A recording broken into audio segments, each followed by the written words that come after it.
Hello বন্ধুরা, কেমন আছো তোমরা? আশা করি সবাই তোমরা ভালো আছো, আর আমিও তোমাদের দোয়ায় খুবই ভালো আছি। তো বন্ধুরা, আজকে আমি তোমাদের সাথে মজার একটা গল্প শেয়ার করতে চলেছি। বন্ধুরা, এই গল্পটা কিন্তু ভারী মজার হতে চলেছে, তাই তোমাদের কাছে আমার একটাই রিকোয়েস্ট, তুমি যদি এই চ্যানেলের নতুন দর্শক হয়ে থাকো তাহলে এক্ষুনি চ্যানেলটিকে সাবস্ক্রাইব করে দাও, ভিডিওতে একটা লাইক দাও, আর শেয়ার করে অন্যকে দেখার সুযোগ করে দাও। আর বন্ধুরা, ভিডিওটা পুরোপুরি ওয়াচ করবে, তাহলে মন ভর বিনোদন পাবে। তো চলো মূল গল্পে চলে যাওয়া যাক।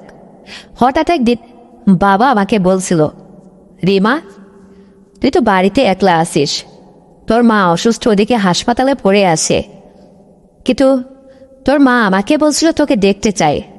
তখন বাবাকে আমি বললাম, বাবা, আসলে আমার তো পরীক্ষাও শেষ হয়ে গেছে, এখন আমি ফ্রি আছি, তুমি চিন্তা করো না, আমি আজকেই যাব বিকেল টাইমে। বাবা বলল, তাহলে আমি অফিস থেকে ফিরে আসি। তারপরে বাবার সাথে আমি আর বাবা একসাথে মাকে হাসপাতালে দেখতে গেলাম। অবশ্যই মায়ের পাশে আমার চাচি, খালা সবাই ছিল। তারপরে ডাক্তার রিলিজ দিল না। 2টা রাত থাকার পরে আমার মা পরপারে চলে গেল। হঠাৎ বাবার আর আমার মধ্যে যে কৌতূহল বা যে মনের অবস্থানটা দাঁড়ালো, মানে একটা শোকের ছায়া। কি করব?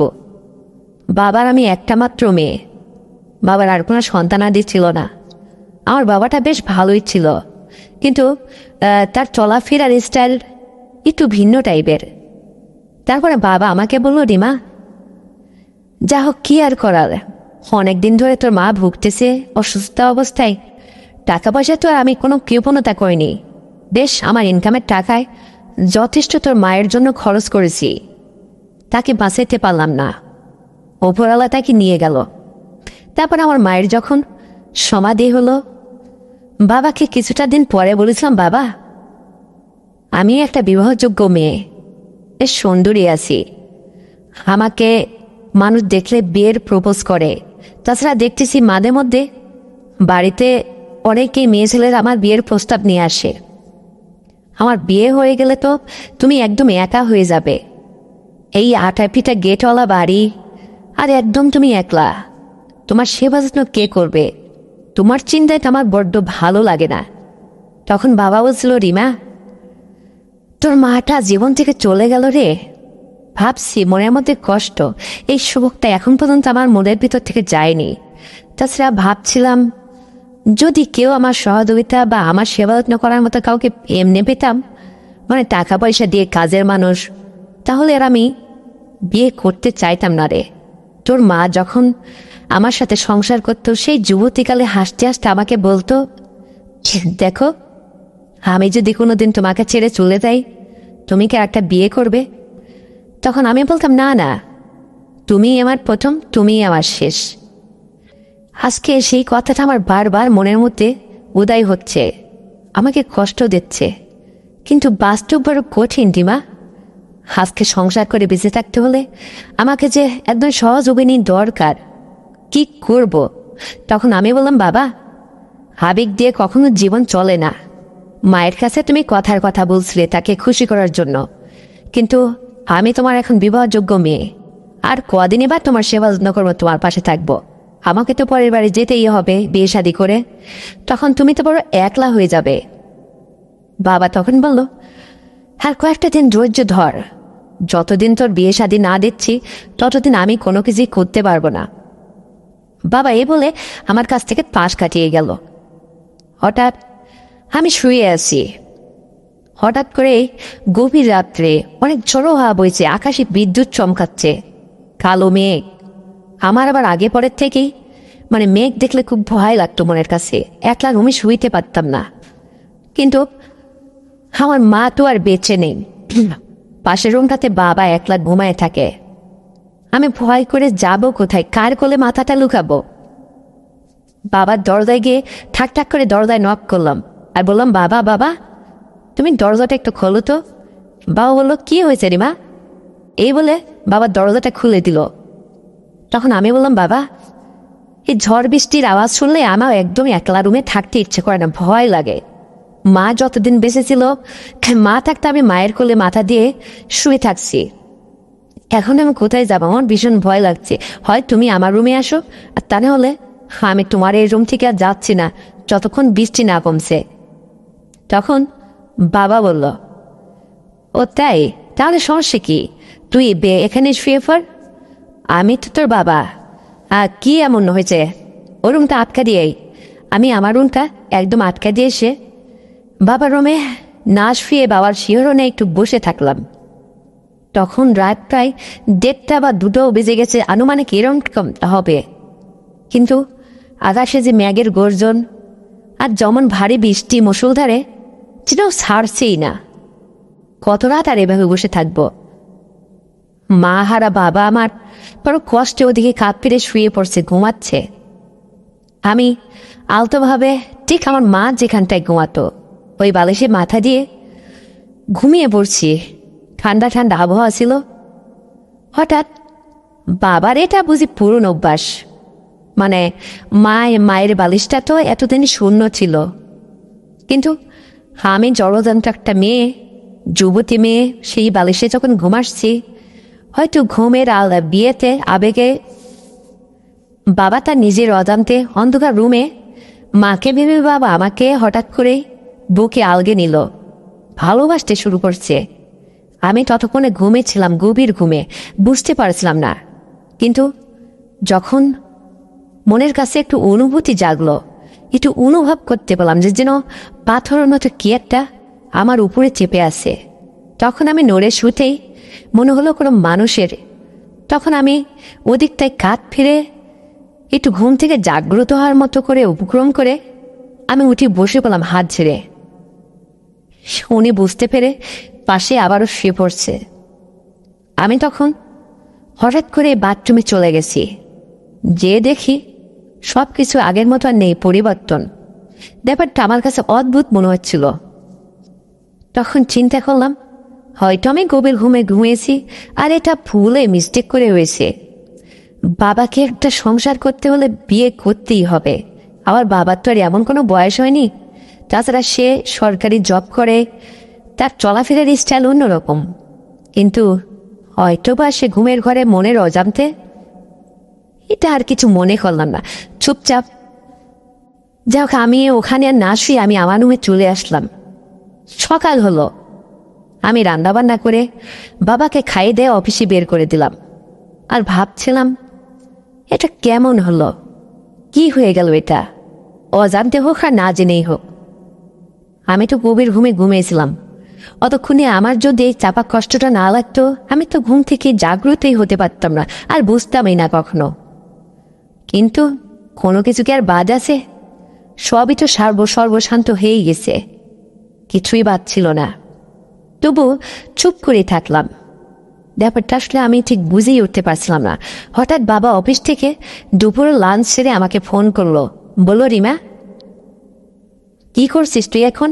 বললাম, বাবা আজকে ভীষণ অসুস্থ লাগছে, শরীরটা ভীষণ অসুস্থ, খারাপ লাগছে, মনটাও তাছাড়া ভালো নেই। আজকে আমি কলেজে যাইনি, বাড়িতেই আছি। তখন বাবা বলল, ও হ্যাঁ, এটা থাকাটাই স্বাভাবিক। তখন আমাকে এই কথা বলার পরে আমি বাবাকে প্রশ্ন করলাম, বাবা এই কথা বলছি কেন? অসুস্থ থাকাটাই স্বাভাবিক? কি হয়েছিল আমার? আমি ঠিক বুঝতে পারছি না। আচ্ছা বাবা, আমার সব কিছু কেমন যেন একটু গরমিল মনে হচ্ছে। তখন বাবা হেসে দিয়ে বলল, ওসব ঠিক হয়ে যাবে, তুই বুঝবি না। দেখ টিমা, কিছু মনে করিস না, তুই বিবাহযোগ্য একটা মেয়ে, তাছাড়া তোর মা ওই বালিশে ঘুমাতো। এটা আসলে আমার সারাটা জীবনের অভ্যাসে আমি হঠাৎ ঘুমের ঘরে ওভাবেই এই বিহেভটা করে ফেলছি। যা হোক, কিছু মনে নিস না, আর কখন এরকম মিস্টেক হবে না। আমি বাবার কথায় তখন স্পষ্ট হয়ে গেলাম যে কি হয়েছিল। যা হোক, তারপরে বাবা অফিস থেকে বাড়িতে যখন ফিরল, বাবাকে খাওয়ায় দাওয়ায় একদম শান্তশিষ্টভাবে তার পাশে গিয়ে বসলাম আর বললাম, বাবা অনুরোধ করছি, তুমি মায়ের শোকে আর শোকাহত হয়ে এই সংসারে একলা একলা থেকো না। আমাকে যে কোনো সময় পরের বাড়িতে যেতেই হবে, মেয়ে হয়ে জন্মেছি যখন, আর কদিন তুমি এই সংসারে আমাকে আটকে রাখবে? কিন্তু বাবা আমি বলি কি, আমি থাকতে থাকতে একটা ভালো মেয়ের সন্ধান করো। তুমি একটা সরকারি চাকরিজীবী মেয়ে ছেলে, একটা প্রতিষ্ঠিত, তোমার সংসার সব কিছু আছে তোমার। তাই বলি তুমি এখন একটা ভালো মেয়ের সন্ধান পেলে বিয়ে করতে পারবে। তাছাড়া তোমার শ্রবণ শক্তি যৌবনকাল এখনো শেষ হয়ে যায়নি বাবা। আমি তোমার একটা মেয়ে, আমার বয়স আর কত হয়েছে, সবে কলেজে পড়ছি।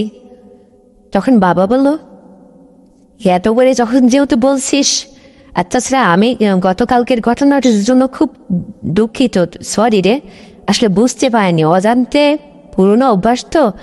তাছাড়া ওই জায়গাটা তোর মায়ের শূন্যস্থান যেন পূরণ হয়ে গেছিল, আমি যেন ঠিক ওভাবেই দেখছিলাম, কিছু মনে নিস না, আমি খুব শীঘ্রই বিয়ে করবো রে। তারপরে যেন বাবা আমাকে শুধু আশ্বাসই দেয়, কিন্তু বাবা কখনো বিয়ে করে না, এক যায় দু যায়।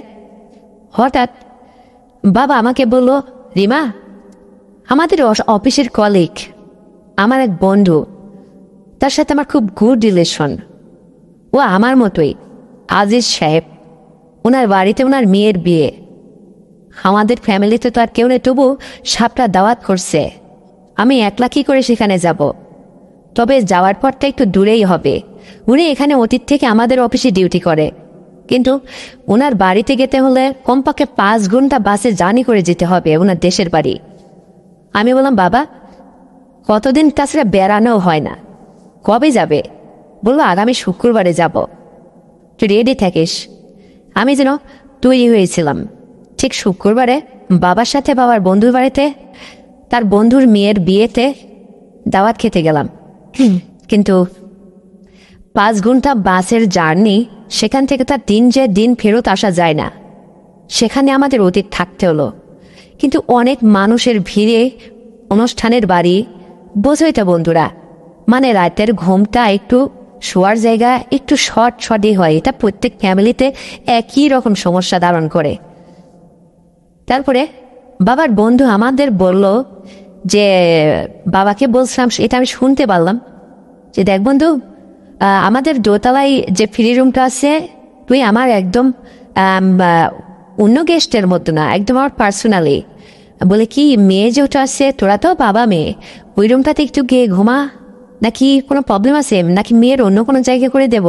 আসলে দেখ বন্ধু, আমাদের নিকটস্থ আত্মীয় স্বজন সবাই বাড়িতে ভিড় করছে, অনেকেই আজকে আমাদের বাড়িতে থাকবে, দূর দূরান্ত থেকে যারা আসছে, কিন্তু তাদের কোথাও খাটে, কোথাও ফ্লোরে, কোথাও 7জন 8জন একসাথে ঘুমাবে।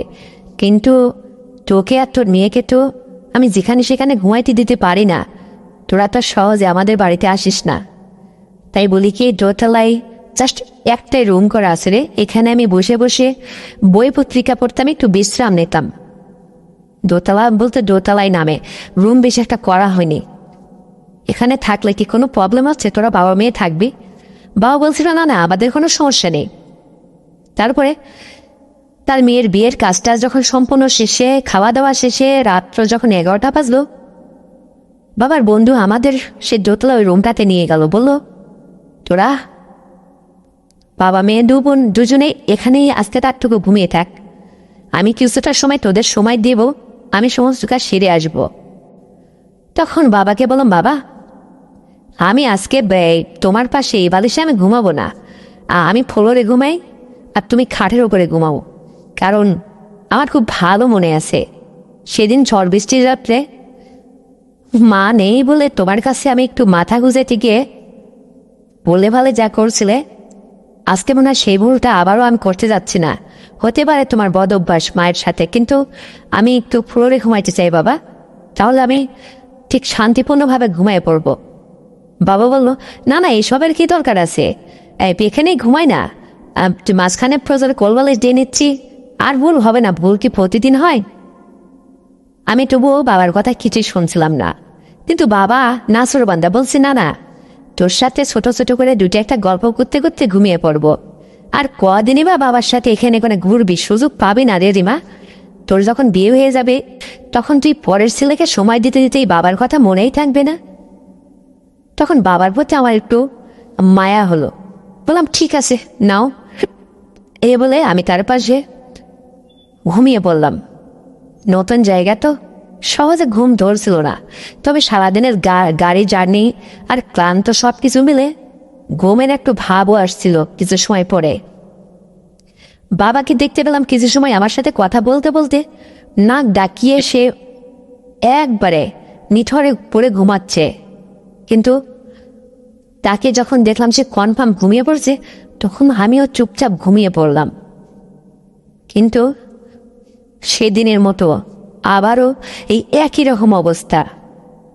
আমি গভীর ঘুমে যখন মনে হচ্ছিল বড় আকাশটা যেন আমার উপরে চেপে আছে। ঘুমের আঞ্চিত মনে হলো এমন অবস্থা কেন। পরে ছিটকে ছাটকে আমি যখন আলাদা হয়ে শাল অবস্থায় বসলাম, ঘুমটা ভাঙলো। তখন ঘুম থেকে জেগে উঠে হয়তো ভাবছিলাম এটা মনে আমি স্বপ্ন দেখছিলাম। কিন্তু নিজেকে একটু কন্ট্রোল করার জন্য কিছু সময় বিশ্রাম নিলাম, বসলাম। তারপরে কেমন যেন নিজের মধ্যে একটা পরিবর্তন খুঁজে পাচ্ছিলাম। আমি বাথরুমে গেলাম, কিন্তু দেখি যে না, সেদিনের মতো ঠিক একই অবস্থা। আমার সব কিছু যেন একটু অন্য টাইপের পরিবর্তন। বুঝতে পারলাম হেই কাম সারছে, মনে হয় সে আবার ওই সেদিনের মতো ভুল করছে। কি করব আমি? যা হওয়ার হয়েছে। মনের কাছে বিতৃষ্ণা আসলো, আমি ওখানে শুয়ে পড়লাম। একবারও যা পাঁচবারও যা, ভুল একবার হলো যা তাও হলো, আর কি করব? মনের কাছে বুঝ করে আবারও শুয়ে পড়লাম। কিন্তু সকালে ঘুম থেকে উঠে সে বাড়ি থেকে খাওয়া দাওয়া করে আমরা বিদায় নিচ্ছিলাম।